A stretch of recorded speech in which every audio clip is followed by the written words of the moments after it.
Hey y'all, Cells Real Navy here. I hope you all have had a good holiday season, whatever it is you celebrate. I hope you enjoyed it. I do want to do a decade in review video because the 2010s have been, they've been something, but that is not what this video is about. Hopefully I will get that video up in the next day or two. Now, I don't know if it'll be 2019 or 2020 when this video goes up. Right now it is, I don't know exactly what time it is. I'm in the last few hours of 2019 as I'm recording this. So, if you all have been following me on social media and or watching me on Periscope, this won't come as a surprise to you and you'll probably find this video really, really boring. However, if you haven't been, well, I have an announcement to make. I am married. Now, you might notice there's no ring on this finger, nor this finger. No ring. Why is that?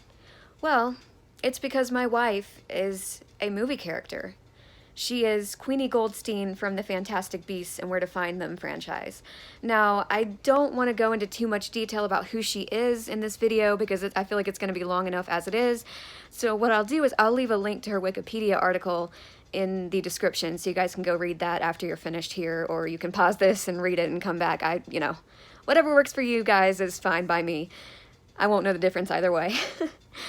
Now, I do realize that me having an imaginary wife might make me seem a little bit nuts, but, I mean, we're all crazy in our own way, so. And honestly, I think a lot of people, even if they don't want to admit it, have, fantasies like this, whether it's a fantasy relationship or, what have you. I'm just more open about mine. And I want people to know that it is okay to have things like that as long as you can distinguish between your fantasy and your reality, which I can. Sometimes I get a little bit caught up in my relationship with Queenie, but as a whole, I do try to spend as much time interacting with the real world as I do interacting with her. Now, how do I interact with her, you might ask? Well, I do write about us some, but the thing is, I need interaction. So I have a few friends, and my mom also, who will kind of do different role plays with me. We'll act out different scenarios. Or when I'm streaming on Periscope, my friends on there, they know about us, so they'll be like, oh, Queenie's photobombing you. She loves to photobomb me. I never should have taught her the concept of photobombing. Anyway, or they'll ask, how's Queenie today? Or, there are people who, like, when we got married, one of my mom's work friends sang a song for us as if she was performing at the wedding, which I thought was really sweet. And, yeah, so, like I said, interaction really gives me I get the biggest kick out of interactive, I guess, role-playing, as you might put it. Now, our relationship, we got together, we met on March 24th of 2019, and we got together that same night. Now, it was after midnight, so our anniversary is actually kind of a point of debate between us. Because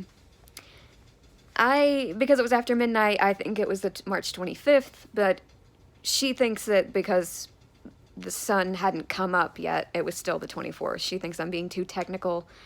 I think she's a little silly. But then again, I'm a little silly, so what do you expect? I proposed to her on our on our 6-month anniversary. Sorry, I can't talk properly. And here's the wacky part. Like, I didn't have a ring or anything because it was very spur of the moment.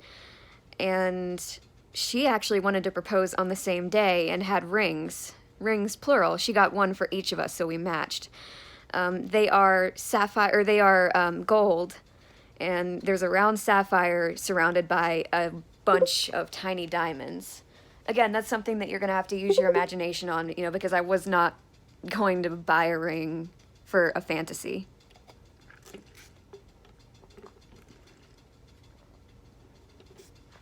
Sorry, I was talking so much, my mouth got dry. While I didn't buy a ring to commemorate our engagement and or marriage, I do have a couple of, I guess, memorabilia, you might call them. First of all, this scarf. I don't know if you could see it. Oh, I'm like shadowing my face. I don't know if you could see it around my neck, but yeah. A friend actually sent this to me, and it has... I'm sorry for my phone making that noise. It has Queenie's name on the tag, so I've asked other Harry Potter fans, and they say that they don't remember her wearing anything like this in either one of the films, but it is kind of her style. I personally really like it. It's very satiny, it's very smooth to the touch, and it keeps me warm. And, you know, again, it makes me feel closer to her in a physical sense. And I also have a replica of her wand. Which I actually got this for Christmas. I would, honestly, if I hadn't gotten it for Christmas, I would have bought it for myself, because I really wanted it. And Christmas Day, I actually pranked her by switching the replica I just showed you for her real one, and she totally fell for it. And the replicas don't work. Now, why am I saying wand? Well, because she's a witch. I don't want to give too much away on her or the plot of the movies. I don't want to spoil anything and or take up too much time here. But essentially, she is an American witch. Now, in the movies, which take place in the 1920s, she is in her early 20s. According to Wikipedia, her birth date is January 6th, 1903. I'm not a big believer in, you know, dating someone close to your own age. However, I'm 25. I'm not trying to be with someone over 100. You know, that's way too much. So what I did was, my birth date is in November of 1994, so I changed hers to be January 6th of 1995. So she's around the same age in my world as she is presented in the films. Assuming I've done my calculations right. And in my world, as well as in the film, she can use magic, and does quite frequently. And the only other big thing that I changed from the movies is that in the movies, she was already with someone, and obviously I wanted to be with her. But the thing is, in the second movie, they kind of had a falling out. So what I did was I picked up the storyline shortly after the events of Fantastic Beasts, The Crimes of Grindelwald. And, yeah, so, you know, they never, at least in my world, they never, you know, got back together. They did reconcile as friends after she and I started dating.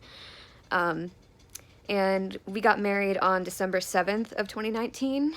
I know people will say, oh, you know, you're rushing things, but hey, when it's right, it's right. And, you know, when you meet that person that you're meant to be with, you just know. It was actually kind of funny the way we met. I wish I'd had the sense to put on the shirt that I was wearing when we met, because it is significant. But long story short, when we met, I was wearing a shirt that had the triangular symbol, the symbol of the Deathly Hallows, which, hang on. I'm sorry, this is not working. I have it tattooed on my arm, that's why I did that. Anyway, I had that symbol on my shirt, and that symbol is not only the symbol of the Deathly Hallows, but it's also Grindelwald, who is a dark wizard, also started using it. And Queenie saw that mark on my shirt and just assumed that I was one of his supporters, and, you know, kind of confronted me, basically saying, you know, what are you thinking? You're putting your faith in the wrong person, blah, blah, blah. Which, you know, once I explained to her that, you know, that's not what the symbol really meant, she was like, oh, crap, because not only had she yelled at me for no reason, I'm also a no-mage, which is what American witches and wizards call muggles. And by that time, I pretty much already knew who she was. I recognized her voice. I recognized her accent. I knew who she was based on her reaction to my t-shirt. And, you know, the rest is history. She bought me coffee. Yes, I said coffee. The way she says coffee is too funny. Anyway, she bought me coffee to make up for yelling at me, and we talked, and yeah, we got together, and things obviously progressed at a very, very fast pace.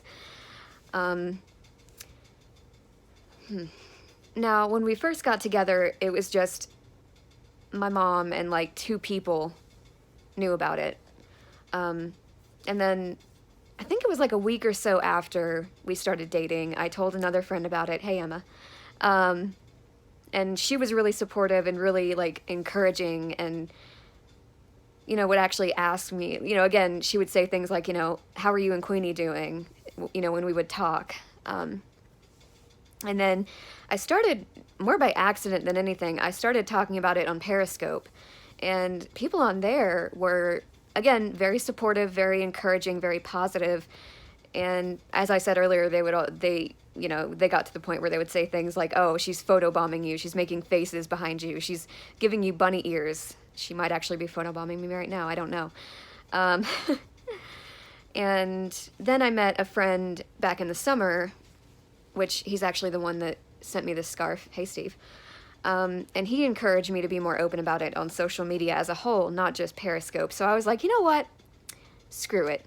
And, I started posting about it and, tweeting about it and whatnot. And everybody was, for the most part, very, cool about the whole thing. I think there were some people who don't quite get it, but, it's complicated. It's hard to explain. But after we got married, I did actually change my name on Facebook. Now, I didn't change it legally, but I did change my surname on Facebook to Goldstein. I do plan on changing that back, but I don't know. I felt like it. Let's see, am I missing anything? Oh, the reason I said the thing earlier about I never should have taught her the concept of photobombing, because she's a witch, she never needed technology growing up. Everything that we can do, witches and wizards can do by magic. So, selfies, photobomb, hashtags, memes, emojis, all those things were completely foreign to her when we started dating. And I'll tell you what, she is very, very highly amused by emojis. That's a story for another day. If you guys want me to, I can make a part 2 to this, kind of a follow-up to tell you guys some stories about us and, maybe a little bit more information. I feel like this has gotten long enough. And, oh, one more thing. I'm sorry, this is a little bit scattered. I do apologize. I took what I knew from the films and just kind of fleshed it out. Obviously, you're not going to know a person's intricacies and their entire personality from 2 movies. So I kind of filled in the blanks of what I didn't know. And obviously, the only things I changed were her age and her romance partner. But she does like jazz music, which obviously was a thing back in the 1920s. And, I tried to be as faithful to movie Queenie as I possibly could. And I changed as little about her temperament as I could. I hope you guys enjoyed this video. If you did, please leave a like. If you want a part 2, please let me know in the comments below. And I hope you guys have a great new year, and I hope the 2020s are good to you, because I plan on making them good for me. You guys have a great one. I'll see you soon.